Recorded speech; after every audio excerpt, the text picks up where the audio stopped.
믿음은 가짜가 없지요. 그리고 99%도 없어요. 천국은 99% 믿는 사람이 가는 게 아니고 100% 믿는 사람이 가는 거예요. 그래서 천국 가는 길은 외길이고 좁은 길입니다. 자꾸 넓다고 가르치는 게 문제라는 거예요. 그거 듣질 않으려고 그래요. 넓다고 그래야 좋아하지 좁다고 그러면 안 좋아해. 자꾸 고객이 되는 거예요. 제자가 아니고. 제자가. 그 상처를 자꾸 받는다고 그러고 삐지고 시기하고 질투하고 자기 구미에 맞지 않으면 하나님도 없다 그러게 할 판이래요. 그래가지고 순교 어떻게 하냐 그러냐. 그래가지고 순교를. 자기 성질머리 하나 못 고치는데 무슨 순교를 해요. 다 가짜들이죠. 여기 있는 저도 마찬가지예요. 여기 있는 저도. 그러니까 여러분 냉정하게 따져봐야 돼요. 냉정하게. 지난주 설교가 참 중요하다고 여겨지는 설교입니다. 제가 볼 때. 순교할 수 있는 믿음이 있어야지. 말로만 말이죠. 말로만. 여러분 바리새인들이 왜 예수님께 책망받았어요? 위선자다 위선자. 말만 번지르 해가지고. 오늘날 바리새인들이 너무 많아요. 사람은 조금씩 위선적이긴 해요. 그래서 아는 만큼 사는 건 못 따라간다고 그랬어요. 제가. 아는 게 이건데 이렇게 사는 사람은 없어요. 아는 게 이건데 여기 사는 사람은 천지죠. 그러니까 이걸 좁혀가는 삶을 살아야 한다. 좁혀가는 삶. 진짜 믿는 것처럼 사는 사람. 이상 목사님 어머니는 이북에서 내려올 때 북한에 복음을 전해야 한다는 일념밖에 없었어요. 자기 아들 초등학교 아이를 데리고 어느 날 밖에 나가가지고 잠깐 기다려라. 한 30분 있다 내려와요. 눈이 벌게가지고. 또 다른 데로 가자. 근데 이상 목사님이 어릴 때부터 배운 건 뭐냐면 철저한 순종. 그러니까 아니오가 없어요. 무조건 한마디밖에 안 하네. 예 어머니. 예 어머니. 요즘 애들은 도무지 말을 안 들어. 요즘 애들은. 이게 큰 문제라는 거예요. 웃을 일이 아니에요. 이게 큰 문제라. 너무너무 불순종이 왕노릇하고 있어요. 보수적이다. 목사님은 너무 보수적이에요. 그래서 보수적인 사람은 좋아하고 옛날 그런 사고를 가진 사람은 저를 참 좋아해요. 그런 문제가 아니라니까. 그건 진리의 문제라는 거예요. 내가 어디 보수적으로 보여요? 제가 보수적으로 보여? 내가 뭐 교회에서 뭐 보수적으로 뭐 합니까? 몰라. 나는 그렇게 생각 안 하는데. 어찌 좀 꽉 막혀 보여요? 이 말을 봐. 내가 어디가 막혀 보이는가. 그런 몰라. 제 앞이라고 말하지 말고 뭐 그런 타입은 아니죠. 근데 이거 보수냐 뭐 개방적이냐 그런 문제가 아니라는 거예요. 이건 진리적인 문제라는 거예요. 진리의 차원. 말씀대로 살면요 반드시 하나님이 살려줘요. 이야기했지만은 그 이상 목사님이 어디가 설교를 하면서 자녀들이 오직 해야 할 말은 예 어머니, 예 아버지 이 말밖에 없다. 이것에 굉장히 은혜를 받은 사람이 하나 있었어요. 그러니까 말씀은 어디서 은혜가 올지 몰라요. 그리고 내 마음에 와서 딱 부딪히는 거 있잖아요. 그걸 살면 그 말씀대로 순종하면 사는 거예요.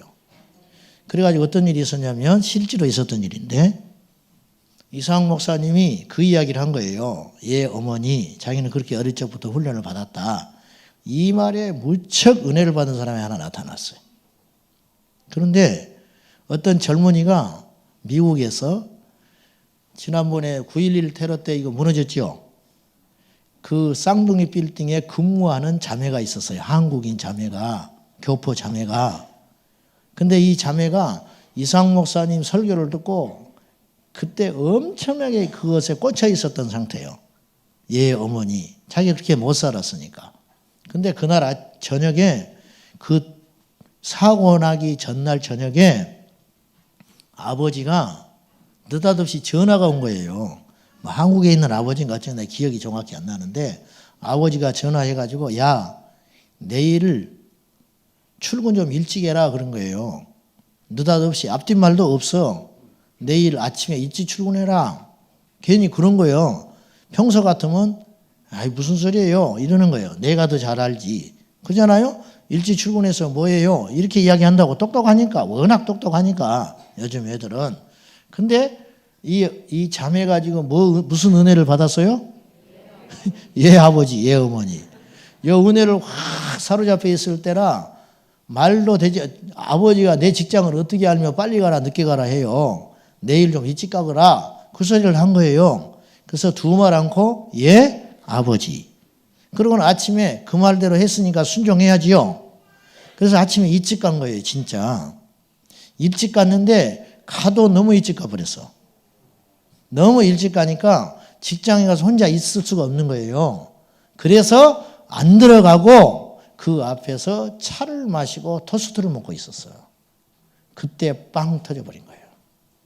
그래서 건물이 와장창 무너졌어요. 평소대로 출근했으면 이 자매는 죽었어요. 평소대로 출근하면. 근데 너무 일찍 갔기 때문에 오히려 역설적으로 들어가지를 않았어요. 그래서 살았다고 말이에요. 따라해봐요. 예 어머니, 예 아버지. 우리 딸은 죽어도 안 하는 거 봐. 안 하거든 순종을.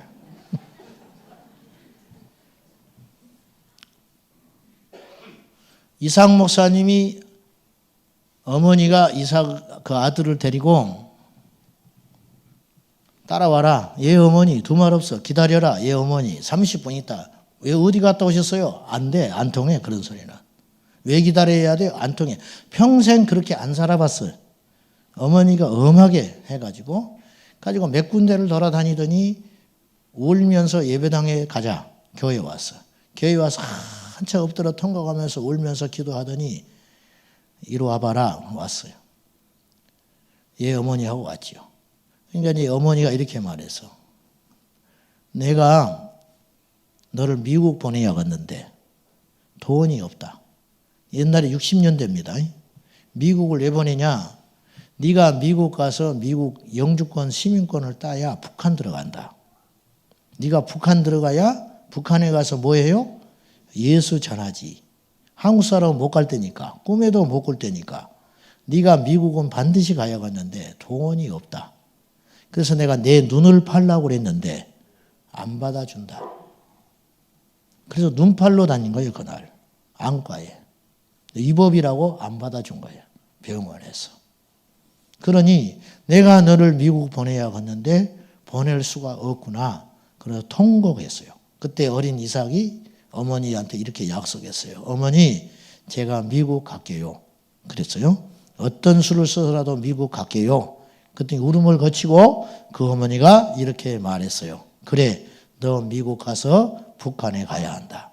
그리고 북한에 가서 죽어. 이게 아들한테 할 소리?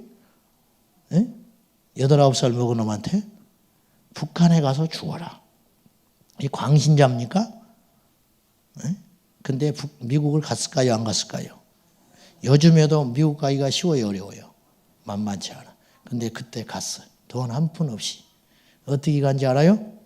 미국의 CNN에서 다큐멘터리를 만들었어요. 한국 전쟁에 대해서 특별 다큐멘터리를 만들어. 다큐멘터리를 만들어야 되는데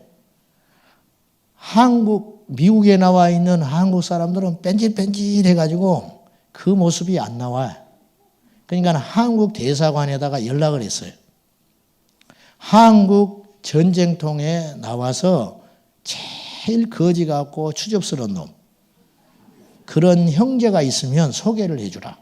수소문을 했는데 누가 걸렸어요? 이삭 목사 형제가 딱 걸려들었어. 제일 추접스럽게 생겼더라. 딱 그 스타일이라. 그래가지고 미국 대사관에서 한국의 정부에다 이야기하니까 하루도 안 돼서 미국 갈 수 있는 길이 열려버린 거예요. 그래가지고 미국 건너갔어요. 하나님이 하시려면 막을 수가 없어요. 제가 이제 이 이야기를 하는 요지는 뭐냐면 그 어머니의 믿음이라는 거예요. 막내 동생 나타가 죽었어요. 3일 만에 죽었어. 하나님이 참 하시는 일이 심려막측한 거예요. 그런 어머니가 또 아들을 낳다가 죽었어. 무슨 죄가 있다고. 그래가지고 이상 목사님은 그 막내 동생까지 거두면서 죽어라 고생하고 컸어요. 하나님이 하신 일은 몰라 어디가 있는지. 여러분 힘든 분들 많지요. 어려운 분들 많지요. 고통에도 뜻이 있다. 고통을 이렇게 넘어가면 하나님의 역사가 있다. 여러분 이걸 이론으로만 믿으면 안 돼요. 여러분 주님을 위해서 눈 팔 수 있어요? 아무도 아멘 못하잖아. 실제로 팔지도 않은데. 제가 옛날에 그랬다니까요. 로또 복권 막 시작했을 때요. 로또 복권. 우리나라에 로또 복권이 뭔지도 모르고 막 시작했을 때. 그때 막 언론에서 로또 복권이 막 어쩐다 뭐 100억을 받는다더라 뭐 200억을 받는다더라 난리가 났어요. 그때 내가 설교하다가 물어봤어. 권사님 로또 복권 100억 당첨되면 어떻게 할 거요? 내가 물어봤어. 에? 물어봤다고. 10몇 년 전이죠. 100억 되면 어떻게 할래요? 그랬더니 11조 10억 하고 건축한금 50억 하고 그래 놓고는 뭐라고 하냐면 아이고 너무 많다. 자기가 그래 놓고 너무 많대. 지금 100억을 탄 거예요? 안 탄 거예요? 안 탔어요. 이 사람은 5천만 원도 못해.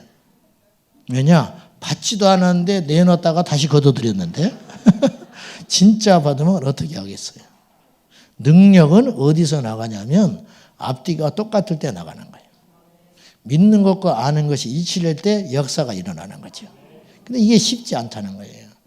말로만 순교는 다 한다 이거예요. 산순교가 어려운 거예요. 산순교. 평소에 순교할 수 있는 사람이 진짜 순교하는 것이고 평소에 믿음으로 사는 자가 순교하는 것이지 평소에는 제멋대로 살고 내 의대로 살다가 어찌 하다가 순교하는 일은 그건 0.001%도 있을 수 없는 일이라는 거예요. 주기철 목사님은 순교의 삶을 살았기 때문에 일사각오 신앙으로 순교하신 것이지 어느 날 느닷없이 감정에 이끌려서 순종교 해버린 분은 아니라는 거예요. 자, 오늘 말씀인지 할게요. 설교. 이양이면 다홍침하다. 그런 말 있죠. 이양이면 다홍침하다. 이게 무슨 말이냐? 겉모습도 예뻐야 한다고 말이에요. 이양이면 똑같은 값이면 이제 우리 선조들이 한 말이잖아요. 겉모습도 예쁘고 중요하다 이 말이에요. 요새는 디자인 전쟁입니다. 현대 산업은 기술은 크게 차이가 없어요. 자동차 겉모습 보고 사요. 안에 시설 별로 안 봐요. 겉에 디자인이 거의 그 차를 사는데 결정적인 역할을 해요. 핸드폰, 건물, 심지어는 포장지조차도 애들 장난감도 디자인이라 디자인. 이게 왜 그렇게 중요하냐. 겉모습이 이렇게 중요한 세상이 됐다. 그런 말이에요. 오늘날 왜 사람들이 교회를 떠나는가. 이제 이것과 연결시켜서 사람들이 왜 교회를 떠나는가. 한 가지 분명한 것은 예수님 때문에 예수님이 싫어서 떠나는 사람은 거의 없어요. 예수님이 싫어서. 미국의 라이프웨이 리서치라고 하는 기관에서 교회를 다니다가 떠나버린 469명에게 설문조사를 했다는 거예요. 교회를 안 다닌 사람 말고요. 다니다가 떠나버린 사람 469명한테 당신은 왜 교회를 떠납니까? 그렇게 질문을 했더니 42%가 이런 답을 했어요. 목회자와 성도의 실망에서 떠난다. 그 다음이 목회자와 성도들이 위선적이더라. 그 다음에 목회자와 성도들이 남을 정죄하기 바쁘다. 또 파당을 짓더라. 그 다음에 바빠서 떠난다는 사람들은 일부였어요. 즉, 왜 사람들이 예수님을 믿다가 세상으로 다시 떠나버리느냐? 교회에 실망해서 떠났다. 교회에서 실망해서 떠났다. 예수 때문에 떠난 게 아니고 기도 응답이 안 돼서 떠난 게 아니고 겉에 드러난 모습, 다시 말해서 성령에는 문제가 없는데 예쁘질 않아서 못 살겠다, 못 사겠다. 똑같은 이야기라는 거예요. 예수님을 제대로 만나기 전에 우리 때문에 상처받고 예수님의 복음을 제대로 알기 전에 우리 때문에 실망하여 세상으로 가는 사람이 생긴다 이거예요. 이것이. 복음이 본질이라면 윤리와 도덕은 디자인이라고 할 수 있어요. 이 세상에 아주 회개한 현상이 하나 일어나고 있는데 이단들은 가짜잖아요. 누가 봐도 가짜지요. 하나님 어머니라니. 성경에 그런 소리 있지도 않은 소리인데 말도 안 되는 소리를 하고 있어요. 들어볼 가치도 없어. 근데 회개한 것은 말로 되지 않는 가짜를 가지고 있는데 이 사람들이 점점점 세가 많아진다는 거예요. 그 이유가 뭐냐? 사랑이 많다는 거예요. 사랑이는. 장 다 받아주지. 뭐 친절한 건 이루 말할 것도 없고 동네 청소는 다 하고 다니니까. 동네 청소 이단들이. 예? 그리고 산후조리까지 다 해준다는 거예요. 그러니까 알고도 빠져들어가는 거예요. 알고도.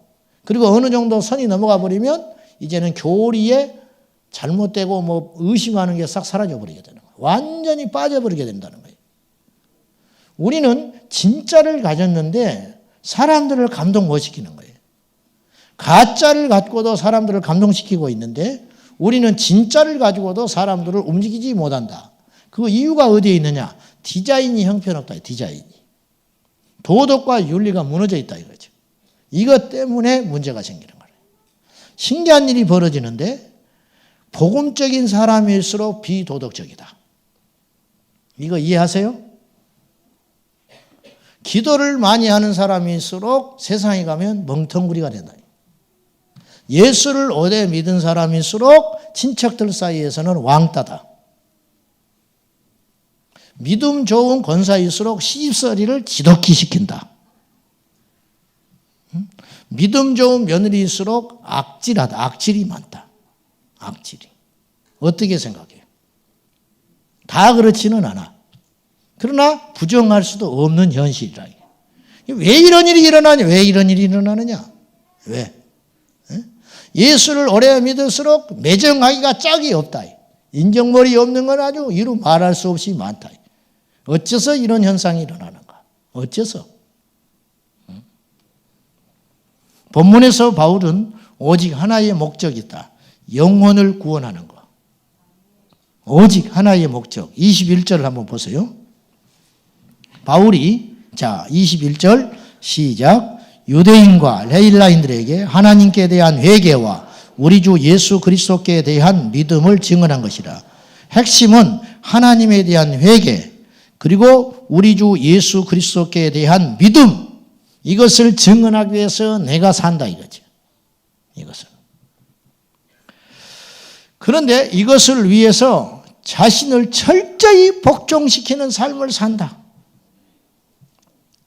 우리가 아무리 엄청난 보배 대신 예수를 우리 안에 가졌다 할지라도 겉으로 드러난 모습이 부정직하고 게으르면 사람들은 우리 안에 있는 예수를 볼 수 없다. 그런 말이에요. 바울은 이 사실을 뼈저리게 알고 있었다 이거예요. 모름지기 참된 신앙인이라면 절대 이기적일 수 없어요. 참된 그리스도인은 반드시 항상 끊어지지 않게 두 가지를 생각하게 돼 있어요. 첫째, 내가 하나님의 영광을 가리고 있지는 않느냐. 오늘 또 여러분 이거 생각하고 사셨나요? 그 사람이 진짜 예수쟁이라. 두 번째, 나의 말과 행동이 다른 사람을 힘들게 하지는 않느냐. 이 깊은 배려심, 이것이 예수 믿는 사람의 덕목이라 이거예요. 덕목. 십자가는 먼 데 있는 게 아니에요. 마태복음 16장에 예수님께서 이리 말하셨어요. 너희가 땅에서 매면 하늘에서도 맨다. 즉 땅에서 묶여버리면 묶여있으면 하늘에서도 묶인다. 땅에서 풀면 하늘에서도 풀리리라. 뭘 말하는 거예요? 이 순서가 중요해요. 순서. 하늘에서 매면 땅에서 매인다고 하지 않았어요. 땅에서 매이면 하늘에서 매어버린다. 저는요, 지옥 같은 세월을 1년 보냈어요. 부목사 시절 때. 지옥과 같이 살았어요. 교회 직원하고 한번 크게 다퉜어요. 이 사람이 못된 사람이에요. 누구도 못 건드려. 근데 나는 들이받았어. 그때 내가 나이가 어리니까 나를 아주 건방지게 생각했어. 네가 목사면 목사지, 응? 나한테 그러는가? 이게 이제 꿍 하고 있는 거예요. 사람들은 다 나한테 시원하게 잘했다 그랬어. 근데 문제는 그날부터 내가 지옥인 거예요. 화해할 수 있는 시간을 넘어버렸어. 그런 거 있죠? 네.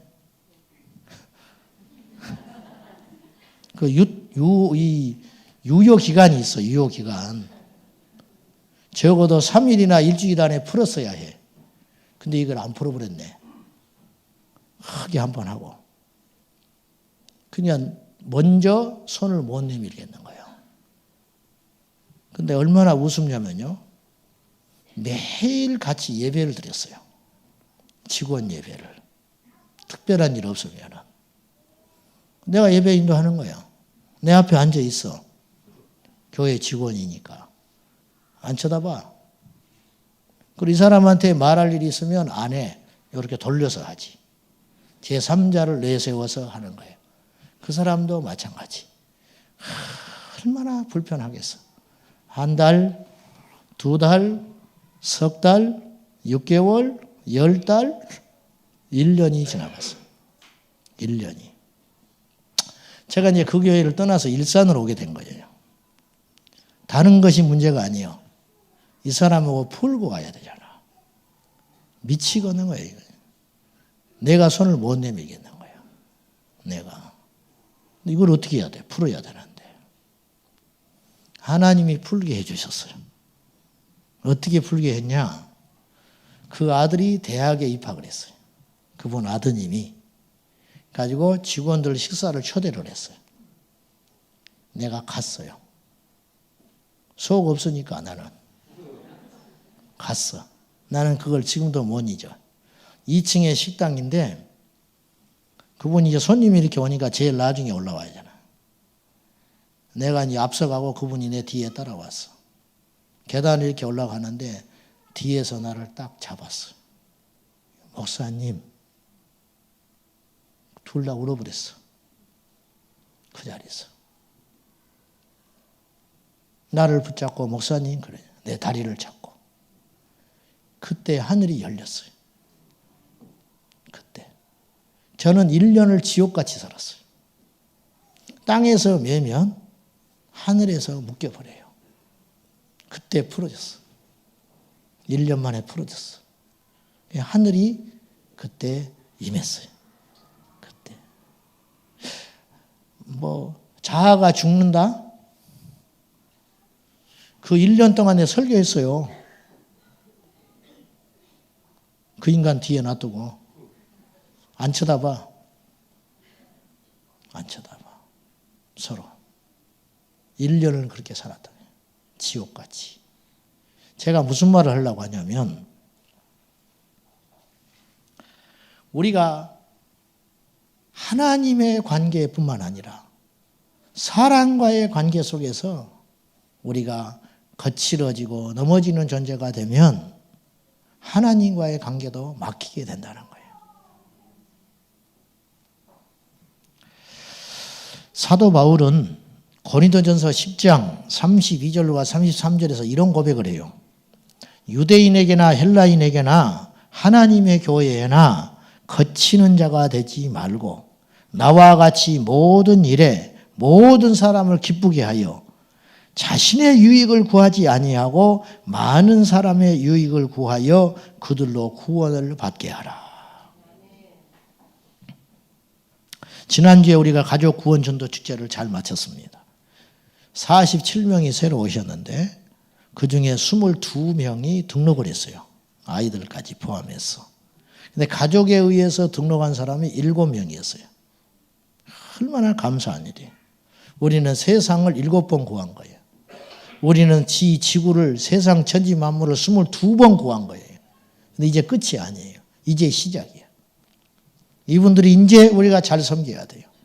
그리고 이번에 오지 않았다고 또 왔다가 등록하지 않고 그냥 한번 갔다고 낙심할 필요가 없어요. 전도는 끝나지 않았어요. 숫자 늘리는 게 전도 아니에요. 사람을 살려내는 게 전도예요. 여러분, 한 사람이 구원받아 예수 믿고 생명을 얻는 것이 중요한 것이지, 교회를 다니는 이유는 뭐냐면 구원의 길이 이 길이니까 다니는 거예요. 예? 그것이 중요한 것이다. 예? 진짜 중요한 게 뭐냐. 예? 여러분이 얼마나 애쓰는지 주님이 알아요. 여러분이 얼마나 그날 그 한 분을 모시고 오기 위해서 참고 견뎌내며 기도했는지 주님이 아세요. 주님이 다 아신다고. 사람은 알아주지 않다 할지라도 사람은 어쩌면 죽을 때까지 몰라줄 수 있어요. 우연이라고 생각할지 몰라. 그러나 주님이 알아주시면 그만이에요. 주님이.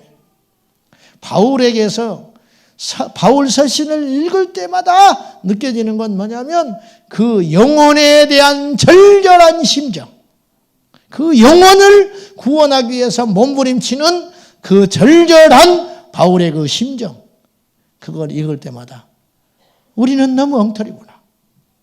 어떻게 바울 같은 사람이 있을 수 있을까? 그런 생각을 해보게 돼요. 자, 사도 바울은 19절 봅시다. 시작. 곧 모든 겸손과 눈물이며 유대인의 관계로 말미암아 당한 시험을 참고 주를 섬긴 것과 겸손과 눈물로 하나님과 성도들과 교회를 섬겼다. 바울이 그렇게 이야기하는 거예요. 겸손은 예수님의 주요 성품입니다. 나는 마음이 온유하고 겸손하니, 그랬죠? 내게로 와서 쉬어라. 주님이 그랬어요. 어디 일하다가 혹은 나그네가 풀밭에 이렇게 누웠어요. 누웠는데 불편해서 잠을 못 자겠어. 피곤해 죽겠는데 이렇게 보니까 등에 보니까 돌이 베겼어요. 그거 못 자요. 못 자. 편안하지 않아. 교만하고 오만한 사람은 불편해요. 같이 있으면 등에 박힌 돌처럼 불편해. 어떻게 자기 잘났다고 이야기하는지 결론은 자기 자랑이야. 결국은 자기 자하고 결국은 자기의 의의를 과시하는 거예요. 불편해요. 듣고는 있지만 등에 박힌 돌처럼 잠을 잘 수가 없어. 누워 있을 수 없다 그 말이죠. 우리 예수님은 온유하고 겸손하셔서 그냥 누구든지 받아주신 거예요. 예수님이 삭개오의 집에 가세요. 우리도 삭개오의 집에 안 가. 우리도요, 이 동네에서 유명한 죄인이라고 낙인 찍힌 사람이 우리 교회에 오면 우리가 어떻게 하겠어? 반응이 막 일어나서 손뼉을 치면서 환영해 줄 것 같아요? 희끗희끗 쳐다보고 다 지나간다고. 안 왔으면 좋겠다. 이거 안 왔으면 좋겠다. 어떻게 우리 교회를 왔냐? 그런 생각 안 할 것 같아요? 유대 바리새인들이 딱 그 심정이에요. 삭개오의 집에 예수님이 간 걸로 같이 비난받아버리는 거예요. 저가 죄인의 집에 들어간단 말이에요. 죄인인 줄 모르고 가나? 저래 가지고 선지자냐? 예수님도 같이 욕먹는 거예요. 사마리아 가는 것 자체가 금기되는 때예요. 사마리아 성에 가서 대낮에 한 여인과 대화를 하고 계셨어요. 예수님의 별명이 뭔지 아세요? 죄인들의 친구라. 예수님의 별명이 뭔지 알아요? 먹기를 탐하는 자라. 그냥 소탈하셔서 누구와든지 함께 먹는 거예요. 잔치집에 가서 그냥 너무너무 잘 드시는 거라. 앞에 있는 사람이 셀이라도 괜찮다. 앞에 있는 사람이 창기라도 괜찮다. 이 목마른 영혼, 이 영혼을 어떻게 하면 내게로 이끌 것인가? 예수님도 그리 겸손하게 사셨다 그 말이에요. 우리가 뭐라고? 바울은 사역의 원칙, 모든 겸손과 눈물로 하나님의 교회와 성도들을 섬겼다고 고백하고 있는 거예요. 자랑도 아니에요. 사실이니까. 예수님의 비유를 보십시오. 잔치집에 초대받을 때 상석에 앉지 마라. 상석에 앉아 있었더니 주인이 와가지고 야야 비켜라. 네보다 더 높은 놈 왔다. 쫓아낸다는 거예요. 그러므로 상석에 앉지 말고 끝자락에 앉아라. 끝자락에 앉아있으면 주인이 와서 보시오. 어찌 여기 앉아있는가? 그리고 윗자리로 올려준다는 거예요. 겸손한 자는 그만큼 존귀함을 얻게 되는 것이고 교만한 자는 자꾸 추락하게 되는 일이 벌어진다. 이게 예수님의 말씀이라는 거예요. 예수님의 말씀. 예수님이 얼마나 소탈하셨냐 그 말이에요. 사랑하는 여러분, 부한데도 처하십시오. 가난한데도 처하십시오. 강한 자도 만나시되 굴복하지 마십시오. 약한 자를 만났을 때에도 무시하지 마십시오. 이분이 예수 그리스도의 성품을 가진 자다.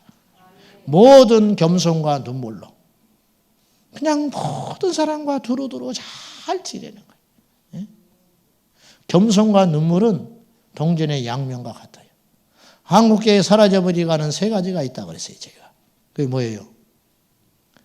순교의 피, 헌신의 땀, 회개의 눈물이 없어져 간다. 이게 심각하다는 거예요. 사랑하는 여러분, 이 땅의 부흥을 이루기 위해서는 반드시 눈물이 회복이 돼야 되고 피가 회복이 돼야 되고 땀이 회복이 되어야 합니다. 여러분이요, 우리 안에 하늘의 진리가 임해야 돼요. 하늘의 빛이 임해야 돼요. 가짜가 너무 많다. 우리는 윤리와 도덕을 뛰어넘는 생명의 삶을 살려고 하는 사람들인데 그 생명을 드러내는 것은 결국 의와 옳음으로 드러날 수밖에 없다는 거예요. 그것이 겸손과 눈물이라는 거예요. 이용도 목사님, 감리교의 부흥사였던 무언, 겸비, 기도를 외쳤던 그의 호를 시무원, 말하지 않음이 옳다라고 호까지 지어버린 시무원 이용도 목사님은 그의 일기에서 이런 소개를 했습니다. 조금 길지만 들어보십시오. 예배당은 너무 추워서 말을 하기가 힘들다. 설교할 힘도 없구나. 돌아오는 길에 조그만 거지아이 뚜껑 없는 주전자를 손에 들고 눈물을 흘리며 울고 있었다. 손과 발은 홍도같이 빨갛게 얼었다.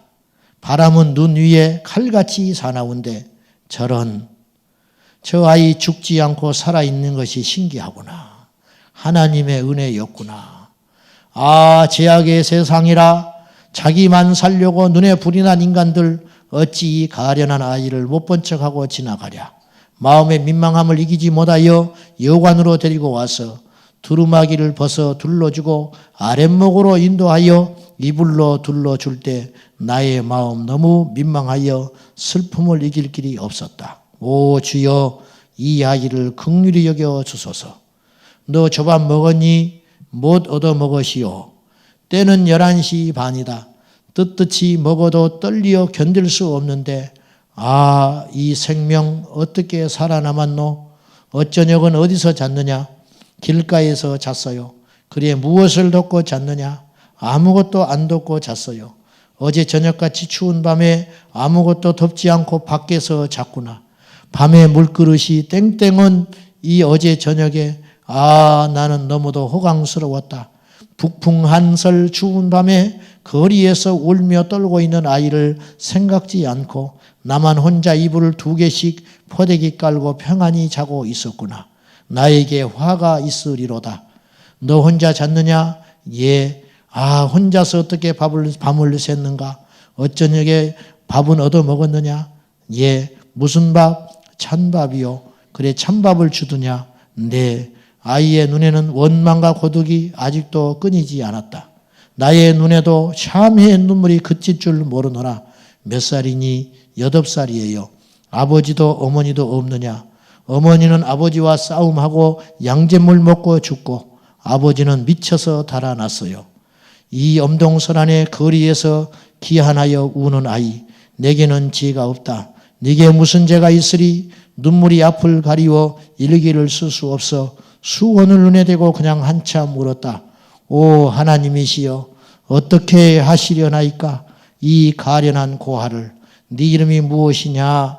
덕성이입니다. 성은 채가요. 오 채덕성이로구나. 너 예배당 아니? 알아요. 예수 믿는 사람 너의 동리에 있느냐? 많아요.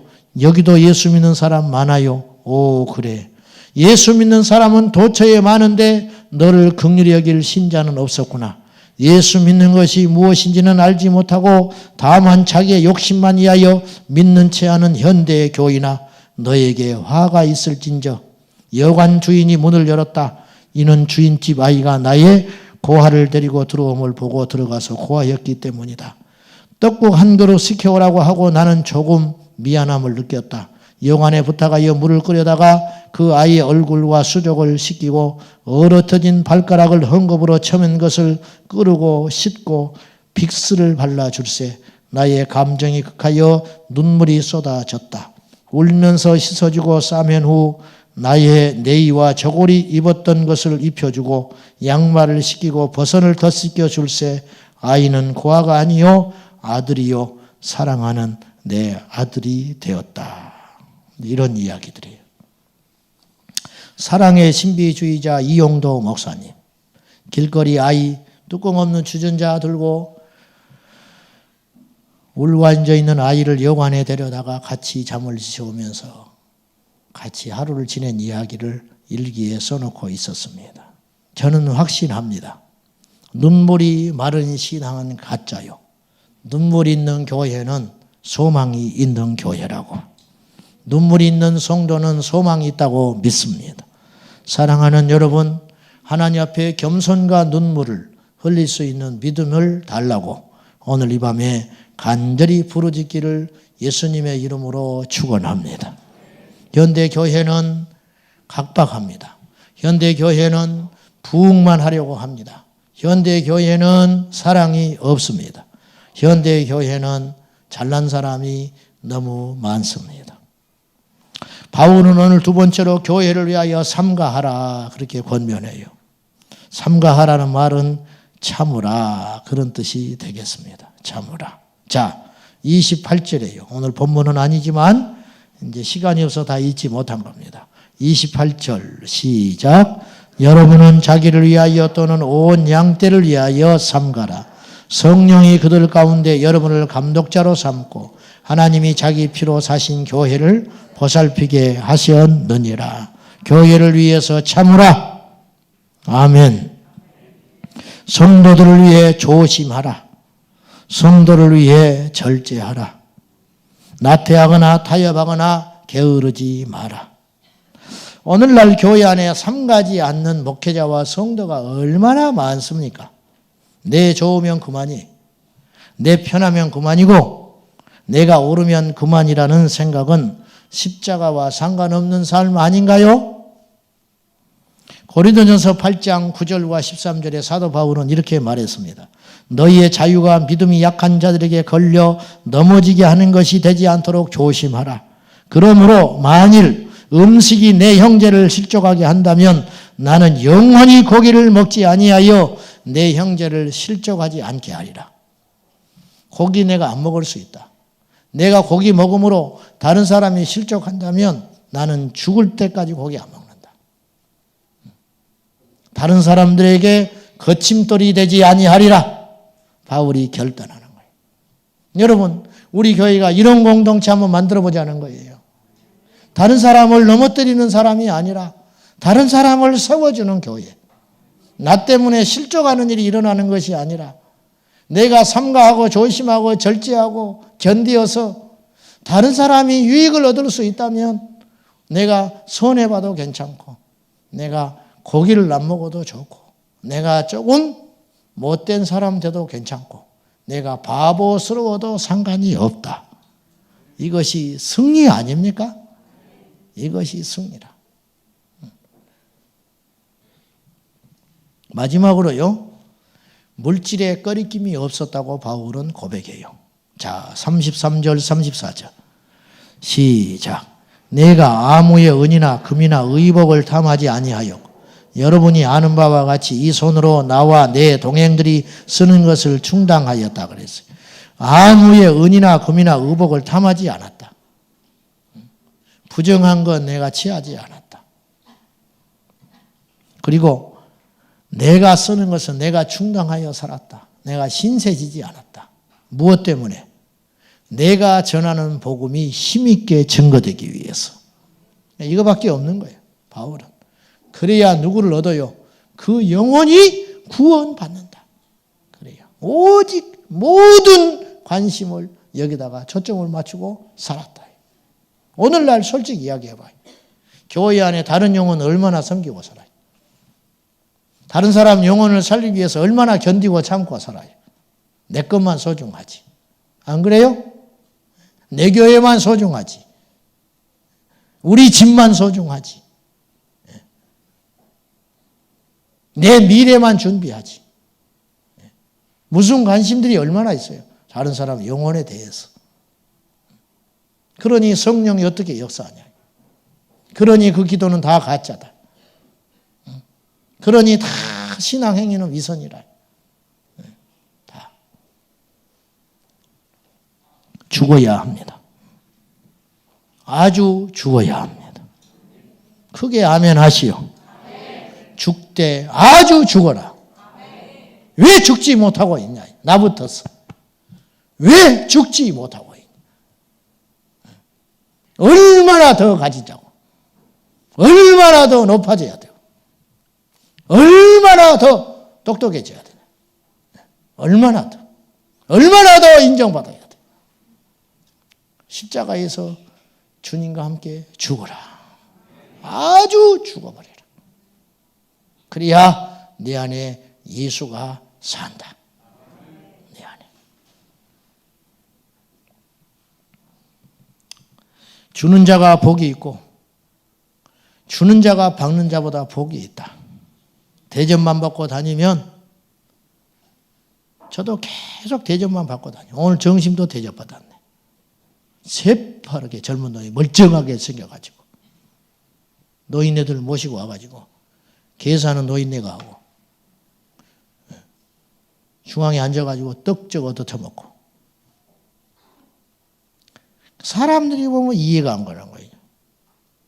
돈이 많아도 저놈이 더 많게 생겼고 능력이 있어도 저놈이 더 있게 생겼고 나이도 젊어도 저놈이 젊은데 그냥 대접만 받고 다니라. 대접. 목사하고 조폭하고 닮은 점이 3가지가 있다. 목사하고 조폭하고 닮은 점이 3가지. 첫째, 검은 양복을 입고 다닌다. 어두운 양복을 입고 다닌다. 이거는 어두운 색이 아니야. 두 번째, 검은 세단 승용차를 타고 다닌다. 우리나라 5% 목사님들한테 해당되는 이야기예요. 5%. 세 번째가 결정적인 닮아 있어요. 지갑을 안 갖고 다닌다. 너무 수치스러운 소리. 이 소리가 일리가 있는 소리잖아. 도무지 일리가 있는 소리라. 이런 시대에 우리가 살고 있다.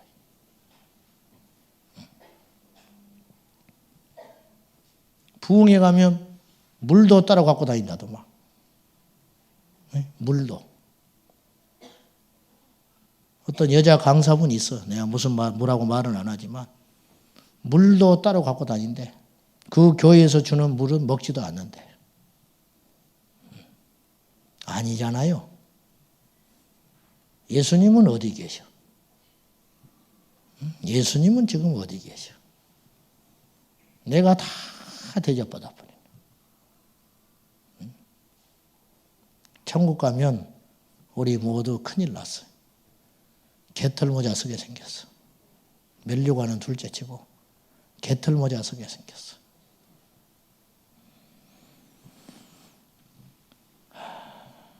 오늘 말씀은 특별한 말씀이 아니에요. 사실은 신령하지도 않아. 바울은요, 영성과 생활을 분리하지 않았어요. 바울 서신 중에 로마서는 16장으로 되어 있는데 11장까지는 교리의 이야기예요. 믿음으로 의롭다함을 얻는다. 12장부터 16장까지는 삶에 대한 이야기예요.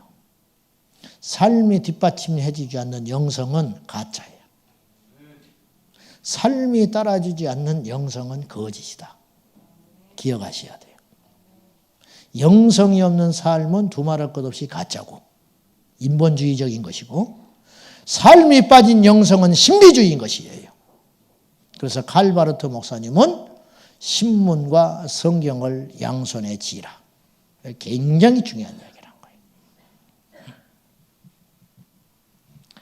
이 땅과 하나님의 나라를 균형 맞추어 살았던 사람이 사도 바울이라 그 말이죠. 일본에 20세기 초, 지금부터 100년도 전에 나가노 목사라는 분이 있었어요. 지금도 일본이 복음화율이 얼마나 형편없습니까? 옛날에 말할 것도 없어요. 100년 전에. 신학을 졸업했는데 갈 데가 없어요. 당연히 없지요. 그러니까 지도를 놓고 반경 사방에 100km 안에 교회가 없는 지역으로 찾아갔어요. 100km 안에 교회가 하나도 없는 곳을 찾아서 교회를 세웠어요. 그리고 자기 식구, 자기 아내, 자녀들 놓고 창립 예배 드리고 예배 드리기 시작했어요.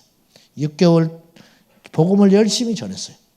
6개월이 지나도 한 명도 예수합니다. 1년을 지나도 한 명도 오지 않아. 2년을 지나도 한 명도 오지 않아. 5년째 되는 어느 수요일 날 한 젊은이가 삐그덕하고 교회를 찾아 들어왔어요. 5년 만에 처음 한 명이 온 거예요. 얼마나 반가웠겠어요. 어떻게 설교를 한지도 몰라. 설교 끝나고 밥상 차려서 밥 먹으려고, 식사 대접하려고. 근데 얼씨구 이 친구가 폐병 환자였어요. 밥상 차려서 밥 먹으려고 그러는데 각혈을 해버려. 순간 화가 났다고 그래요. 이런 몸으로 교회를 찾아왔나. 예수님이라면 어떻게 했을까. 그래서 피를 닦아주고 상을 물리고 다시 밥상 차려서 밥을 먹었어요. 이 형제가 마음을 열었어요.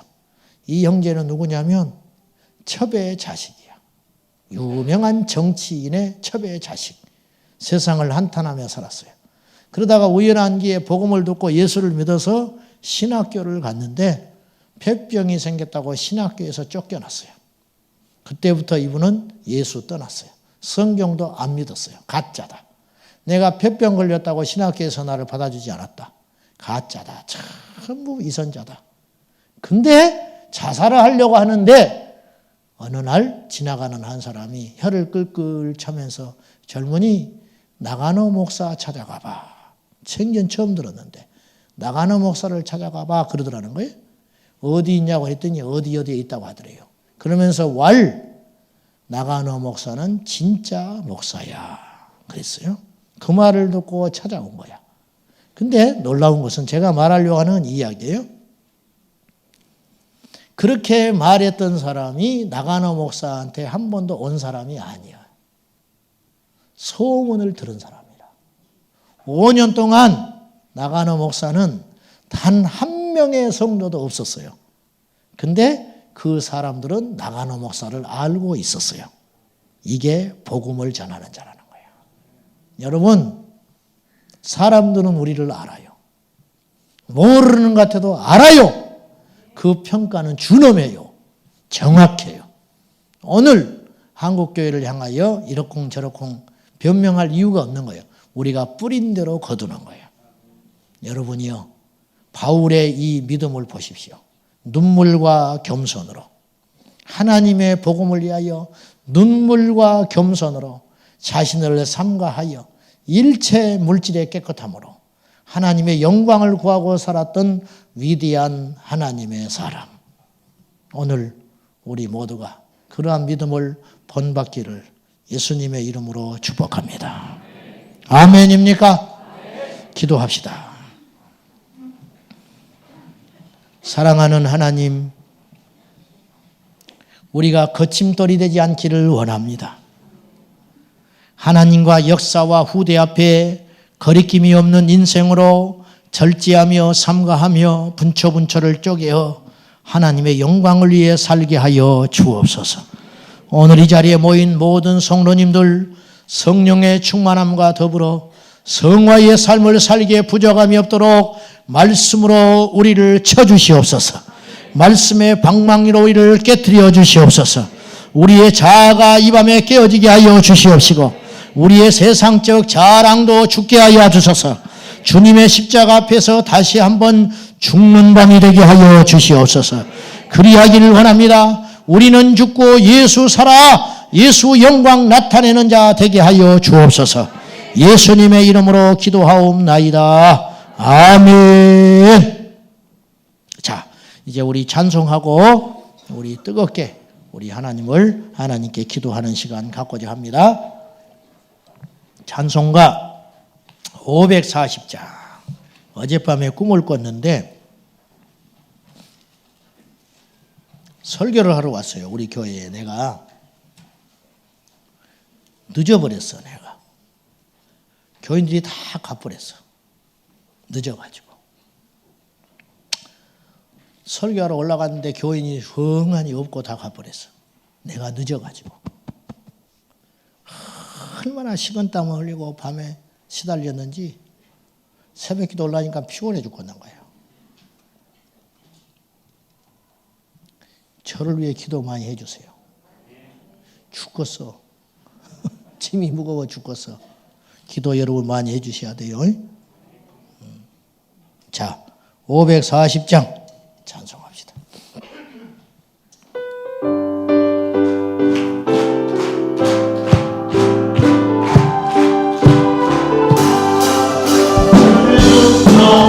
내가 들으니 사랑하는 말이세 믿는 마음으로 주께 나오니 나를 영접하소서. 아멘. 내가 매일 십자가 들어가는 가오니 그새 조이에 흘린 고개 빌어서 나를 정죄한 주의 음성을 내가 들으니 사랑한단 말이세 믿는 마음으로 주께 가오니 나를 영접하소서. 아멘. 내가 매일 십자가 들어가니 가오니 그새 주위에 흘린 고개 빌어서 나를 정죄한 주의 음성을 내가 들으니 사랑한단 말이세 믿는 마음으로 주께 가오니 나를 영접하소서. 아멘.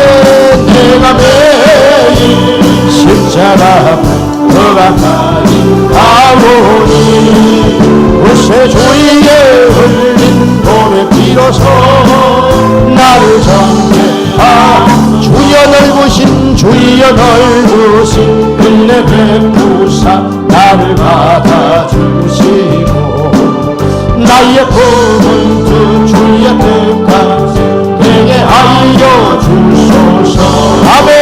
내가 매일 십자가 들어가니 가오니 그새 주위에 흘린 고개 빌어서 나를 정죄하소서. 주의 보좌로 나아갈 때에 어찌하니 기쁠까. 주의 얼굴을 항상 배우니 더욱 친근합니다. 아멘 아멘. 내가 매일 십자가 들어가니 가오니 그새 주위에 흘린 고개 빌어서 나를 정죄하소서. 우리 구주의 넓은 사랑을 증량할 자 없으며 주가 주시는 참된 기쁨도 헤아릴 수 없구나. 아멘. 내가 매일 십자가 들어가니 가오니 그새 주위에 흘린 고개 빌어서 나를 정죄. 내가 매일 십자가 앞에 내가 매일 십자가 앞에 들어가니 가오니 그새 주위에 흘린 고개 빌어서 나를 정죄한 주의 보좌로 나아갈 때에 어찌하니 기쁠까. 주의 얼굴을 항상 배우니 더욱 친근합니다. 아멘. 내가 매일 십자가 들어가니 가오니 그새 주위에 흘린 고개 빌어서 나를 정죄하소서. 품은 사랑 측량할 자 없으며 주가 주시는 참된 기쁨도 헤아릴 수 없구나. 아멘. 내가 내 십자가 더 가까이 가오니 구세주의 흘린 보배 비로소 나를 정죄. 내가 매일 십자가 앞에 내가 매일 십자가 앞에 더 가까이 가오니 구세주의 흘린 보배 비로소 나를 정죄. 내가 매일 십자가 앞에 내가 매일 십자가 앞에 더 가까이 가오니 구세주의 흘린 보배 비로소 나를 정죄. 예수님을 찬양합시다. 예수님 찬양 예수님 찬양 예수님 찬양합시다. 아멘. 예수님 찬양 예수님 찬양 예수님 찬양합시다. 할렐루야 할렐루야 할렐루야 할렐루야. 예수님 찬양합시다. 할렐루야 할렐루야 할렐루야 할렐루야. 예수님 찬양. 예수 이름을 부르는 자는 예수 이름을 부르는 구원을 받습니다. 구원을 받으리로라. 아멘. 예수 이름을 부르는 자는 구원을 얻으리로라. 할렐루야 할렐루야 할렐루야 할렐루야. 예수 이름이로다. 아멘. 할렐루야 할렐루야 할렐루야. 예수 이름을 부르세. 예수 이름을 예수 이름을 높이는 자는 예수 이름을 높이는 생명을 얻으리로라. 아멘. 예수 이름을 높이는 자는 생명을 얻으리로라.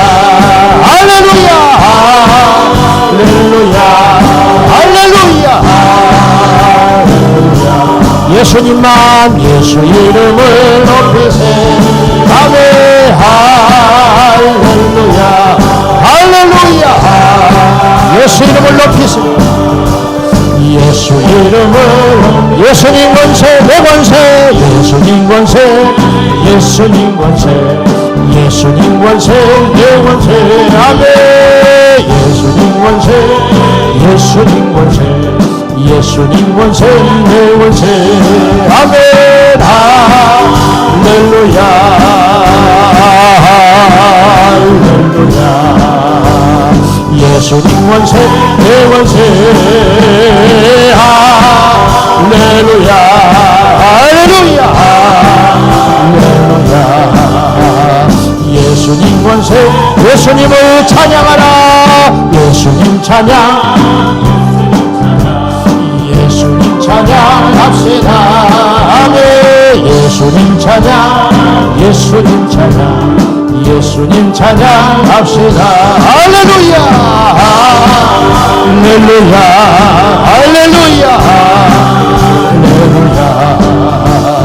예수님 찬양합시다. 할렐루야 할렐루야. 예수님 찬양합시다. 두 손 들고 예수 이름을 부르는 자는 예수 이름을 부르는 자는 구원을 받습니다. 구원을 얻으리로다. 질병에서 구원을 받고 예수 이름을 부르는 자는 구원을 얻으리로다. 할렐루야 할렐루야. 십자가에서 죽는 자가 되기 원합니다. 할렐루야. 예수 이름을 부르세. 예수 이름을 부르는 곳에 아멘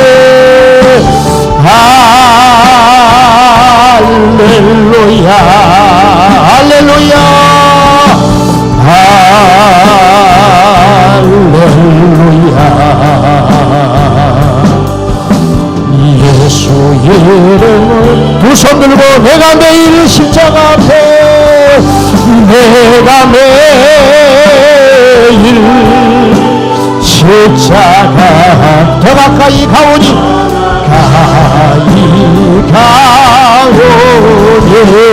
구세주의 흘린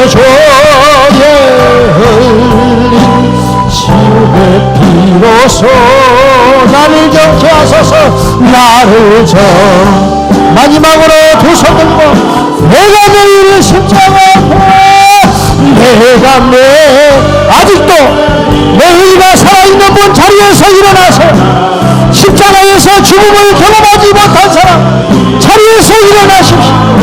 내 의가 십자가에서 죽게 하여 주소서. 복음에 거리끼는 자가 되지 않고 내가 죽어 하나님의 영광을 나타내는 자가 되게 하소서.